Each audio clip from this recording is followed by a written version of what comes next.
नमो बड्ढमाणम। अधिकार और कर्तव्य के आज तीसरे दिवस में हम अभी तक जो हमने इस अपने देश के प्रति, अपने शासन के प्रति, समाज और संस्थाओं के प्रति जो हमारे कर्तव्य हैं उनके संबंध में कुछ संक्षेप में समझा। अपने कर्तव्यों का बोध नहीं होना यह एक कृतघ्नता है और कृतघ्नता को बहुत बड़ा पाप कहा गया है। कृतघ्नी महापापी है जो अपने ऊपर किए गए उपकारों को भूलकर जिन्होंने जो उपकार या सहयोग किया है उनको केवल एक अपना अधिकार मानते हुए, उनकी जिम्मेदारी मानते हुए स्वीकार किया है, लेकिन उनके प्रति मेरी क्या जिम्मेदारी है इस बात को नहीं मानता, वह कृतघ्नी है। आज हम उस क्रम में आगे बढ़ते हुए चर्चा करेंगे अपने माता पिता के प्रति हमारा कर्तव्य। हमारा अधिकार है कि माता पिता हमारा लालन पालन करें, हमें योग्य शिक्षा की व्यवस्था करें, हमारे स्वास्थ्य का ध्यान रखें। बहुत संक्षेप में कहें तो जिस तरह से हम स्वस्थ और प्रसन्न रहें, स्वस्थ और प्रसन्न रहना हमारा जन्म सिद्ध अधिकार है। इस तरह से देश में कहा गया स्वतंत्रता हमारा जन्म सिद्ध अधिकार है। इस तरह से अगर केवल एक शब्द में कहना है तो प्रसन्न रहना हमारा जन्म सिद्ध अधिकार है। पर एक बात ध्यान में रखना, प्रसन्नता सत्य पर आधारित हो। जो सत्य पर आधारित प्रसन्नता है वही प्रसन्नता है। अब हमारा अधिकार प्रसन्न रहने का है तो मेरे माता पिता ने हम जिस तरह से प्रसन्न रहें वह उन्होंने पूरी जिम्मेदारी निभाई है। जिस समय हम हिल डुल भी नहीं सकते थे, कुछ नहीं कर सकते थे, अपने दुख को किसी दूसरे के सामने कह नहीं सकते थे, उस समय उन माता पिता ने अपने पास साधन होते हुए, ना होते हुए, कम होते हुए भी हमारी प्रसन्नता का ध्यान रखा। हमारे प्रसन्नता के लिए वस्त्र लाए, हमारी प्रसन्नता के लिए अगर हम रोगी हो रहे हैं तो इलाज कराया, हमारे प्रसन्नता के लिए हमारे योग्य भोजन की व्यवस्था की, हमारी शिक्षा की व्यवस्था की। हम जिस प्रकार के वाहन को पाकर के प्रसन्न हो सकते थे वो वाहन हमारे लिए उपलब्ध कराया, उस स्कूल में भेजा, जो विषय हमें पसंद थे उस विषय को पढ़ाने की उन्होंने व्यवस्था की।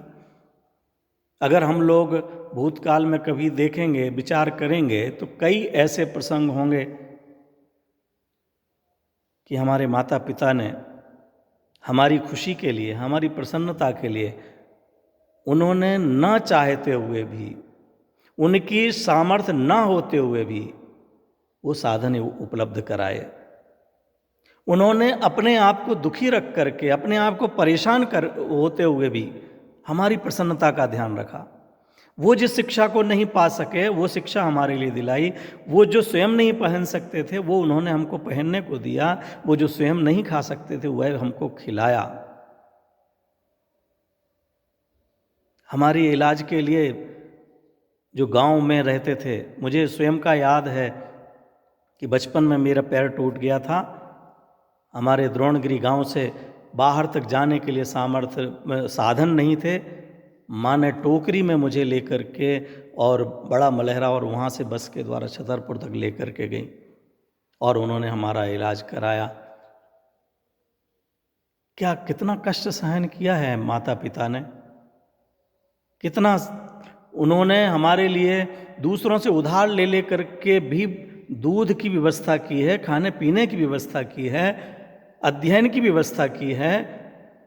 कई लोग जो नहीं समझते हैं वो भले ना समझी में हो, लेकिन हमारी प्रसन्नता के लिए, हमारी निरोगता के लिए उन्होंने अंधविश्वासों का सेवन किया है, देवी देवताओं को माना है, अथवा अपने जिन मंदिर में आकर के हमारी प्रसन्नता के लिए, वो नहीं समझते कि इससे ये काम होता है या नहीं, लेकिन हमारे प्रति उन्होंने अपना कर्तव्य मानते हुए भक्तामर का पाठ करके, अभिषेक करके, यात्रा करके भी ये प्रयास किया कि हमारे बच्चे स्वस्थ और प्रसन्न रहें। हमारी प्रसन्नता में ही जिन्होंने अपनी प्रसन्नता मानी, हमारी खुशी में ही जिन्होंने अपनी खुशी मानी, अब हमारा दायित्व है, अब हमारा कर्तव्य है। उन्होंने मेरी प्रसन्नता के लिए कुछ किया है, सब कुछ किया है, तो हम भी उनको, उनकी प्रसन्न रहने के लिए, उनकी वृद्धावस्था में अब हम उनको प्रसन्न रहने के लिए कुछ करें। सच में तो जो उन्होंने किया है वह, उसका उपकार हम कभी चुका ही नहीं सकते, और ना उनको ये अपेक्षा है कि हम उन जैसा काम करें। लेकिन अगर हम अपने माता पिता के लिए रोज़ाना 5-10 मिनट भी देते हैं, उनके लिए कुछ धर्म चर्चा सुनाते हैं, उनसे प्यार भरी बात करते हैं, उनके योग्य शुद्ध सात्विक भोजन की व्यवस्था करते हैं, तो वह प्रसन्न हो जाते हैं। उनको धन नहीं चाहिए, उनको पद नहीं चाहिए। लेकिन आज की इतने समृद्ध और प्रबुद्ध कहे जाने वाले पढ़े लिखे लोग लाखों करोड़ों के बंगले बना रहे हैं, और ये भी उनके पास सामर्थ्य है तो माता पिता के लिए भी अलग से कोई साधन देने को तैयार हैं, लेकिन उनके लिए वो प्रसन्न, उनकी हमारी प्रसन्नता देख करके आज भी वो प्रसन्न होते हैं, लेकिन हम अपनी प्रसन्नता उनके सामने व्यक्त नहीं करना चाहते। हम उनके सामने बैठ करके अपनी प्रसन्नता नहीं दिखाना चाहते। हम किस कारण से प्रसन्न हैं वो कारण नहीं बताना चाहते। ये कितना बड़ा दुर्भाग्य मानते हैं वो माता पिता। हमने अपने अधिकारों का उपयोग किया है, उन्होंने अपने कर्तव्यों का उपयोग किया है। मित्रों, हमें भी अपने कर्तव्य का बोध होना चाहिए। अपने माता पिता की प्रसन्नता के लिए, अपने दादा दादी की प्रसन्नता के लिए, जिन्होंने हमें आशीर्वाद दिया है, जिन्होंने हमारे लिए खिलाया है, पिलाया है, नहलाया है, शिक्षाएं दी हैं, उनकी खुशी के लिए हम उनको समय का दान करें, अपने वचनों का दान करें, उनके साथ बैठें, उनके पास रुकें, उनके सुख दुख की बात को कुछ देर सुनें, और कुछ जो योग्य खाने पीने और औषधि की व्यवस्था हो सकती है वो हमको करना चाहिए।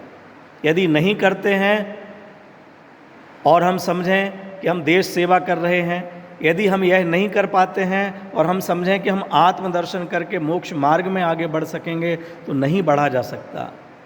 जो हमारे प्रत्यक्ष में जो उपकार करने वाले हैं, उनका ही उपकार का बदला नहीं हम चुका सकते हैं, उनके प्रति अपना कर्तव्य नहीं निर्वहन कर सकते, तो जो अनंत सिद्ध साधु कहाँ विराजमान हैं, वो जो जिनवाणी माँ, उनका जो उपकार है उसका हम कैसे चुका पाएंगे। इसलिए जो भी श्रोता हैं उनसे मैं निवेदन करना चाहूँगा, इस लॉकडाउन के समय में हम सब अपने घरों में हैं, लेकिन ये भी हो सकता है कि आप परिवार का मतलब ये समझते हैं कि पत्नी और बच्चे आपके साथ हैं तो परिवार है। आपके भाई, आपके माता पिता, आपके दादा दादी आपके साथ नहीं होंगे। अगर वो नहीं हैं तो उनसे फ़ोन पर बात करें, उनसे सुख दुख की बात पूछें, उनके लिए बताएं, धर्म की चर्चा करें, वो कैसे प्रसन्न रह सकते हैं, कुछ प्रसन्नता की बात करें। ये हमारा कर्तव्य का पालन हमें करना चाहिए, अन्यथा हमारे दूसरे कर्तव्य अनावश्यक हो जाएंगे, दिखावा रहेंगे। हम दूसरों को दान करते हों, दूसरों के लिए पैसा दे रहे हों, कोरोना में दूसरों के लिए लुटा रहे हों, लेकिन हमारे माता पिता, हमारे परिवार वाले यदि दुखी हैं, उनके पास साधन नहीं है और उनके लिए हम साधनों की व्यवस्था नहीं कर सकते, तो अन्य के लिए की गई व्यवस्था उतनी कारगर नहीं है।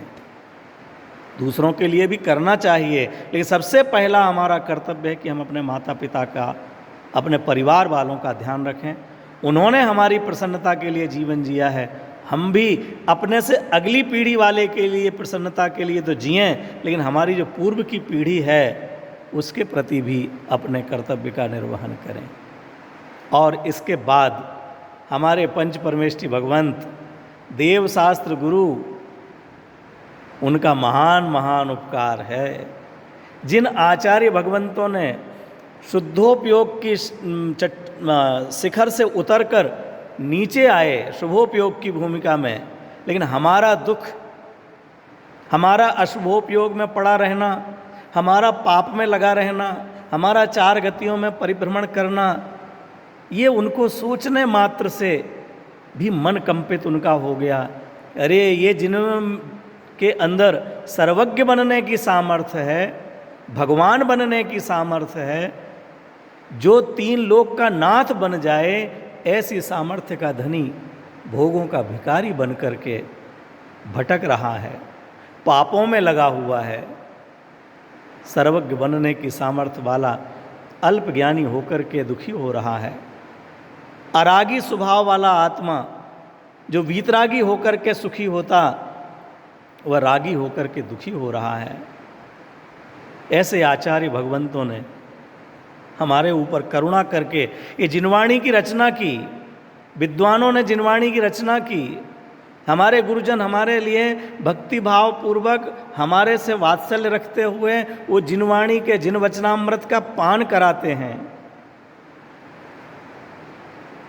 कितनी सुंदर पंक्ति कही है, अगर ये जिनवाणी ना होती, या जग मंदिर में अनिवार, अज्ञान अंधेर छयो अति भारी, श्री जिन की ध्वनि दीप शिखासम, जो नहीं होत प्रकाशन हारी, तो किस भांति पदार्थ पाति, कहाँ लहते रहते अभिचारी, या विधि संत कहें धनी है, धनी है जिन बहन बड़े उपकारी। धन्य है ये जिनवाणी माँ, धन्य है ये देवशास्त्र गुरु, जिन्होंने इस पंचम काल में भी हमारे लिए, इस दुखमय पंचम काल में, दुखमा काल में सुखद भगवान आत्मा का स्वरूप अहिंसामयी वीतराग धर्म, वीतरागता रूप जिनवाणी हमारे लिए प्रदान की है। उनके चरणों में दास बन करके, उनके भक्त बन करके, उनके अनुयायी बन करके हम उनके बताए मार्ग पर चलें, अपने कर्तव्यों का निर्वहन करें। ये देवशास्त्र गुरु हमारे आदर्श हैं, ये निर्दोष महाप्रभु हैं, ये निर्दोषों से रहित जिनेंद्र परमात्मा हैं। इनके प्रति हमारे जो कर्तव्य हैं वो वास्तव में इनके प्रति नहीं हैं, वह हमें हमारी प्रसन्नता के लिए कर्तव्य हैं, हमारे आनंद के लिए कर्तव्य हैं। वो क्या क्या कर्तव्य हैं, उनकी चर्चा हम आगे करेंगे।